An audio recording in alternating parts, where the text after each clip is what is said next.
des étapes très importantes. La première étape, c'était l'entrée en vigueur du cessez-le-feu le 4 août. Une deuxième étape très importante, c'était la mise en place justement du mécanisme de vérification ad hoc renforcé, un mécanisme constitué d'experts angolais, congolais et rwandais qui ont pour responsabilité de faire le suivi et l'évaluation du respect du cessez-le-feu qui est entré en vigueur le 5 novembre. Et la troisième étape importante, le 25 novembre, était en effet l'adoption du concept des opérations. Donc trois étapes très importantes et qui justement sont des jalons qui vont contribuer, qui sont supposés contribuer à une réponse, si vous voulez, aux griefs des deux parties.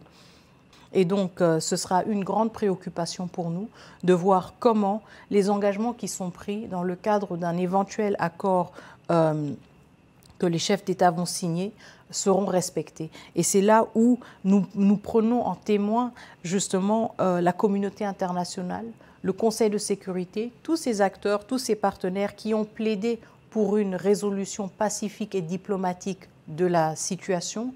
Et donc, nous les responsabilisons aussi. Et c'est pour cela que le lundi, quand j'étais au Conseil de sécurité, j'ai attiré l'attention des membres du Conseil de sécurité sur le fait que le mécanisme de vérification était bel et bien en place, opérationnel depuis le 5 novembre, avec les éléments congolais, les éléments angolais, excusez-moi, mais justement que le Rwanda n'avait pas envoyé ses experts et que cela faisait, aujourd'hui cela fait 35 jours.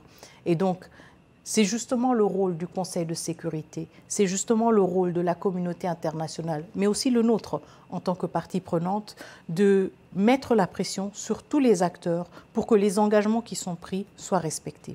Cette fois-ci, on peut s'attendre à ce qu'il y ait un calendrier pour le retrait de ces troupes? Le concept d'opération est justement un document très technique, en fait, qui reprend les deux engagements principaux, à savoir du côté de la République démocratique du Congo, la neutralisation des FDLR, et du côté du Rwanda, le désengagement des forces. Le désengagement des forces, je sais que c'est une expression qui suscite... qui n'est pas utilisé par Kigali. Kigali parle plutôt de la levée de mesures défensives. Le document parle d'une levée de mesures défensives du Rwanda, barre du désengagement des forces du Rwanda.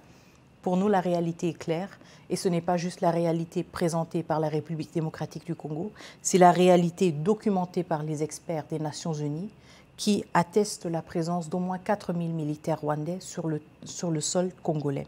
Et donc, quand nous parlons de désengagement de forces, ce que le Rwanda appelle la levée de mesures défensives, en réalité, il s'agit en effet du désengagement de leurs forces de notre territoire.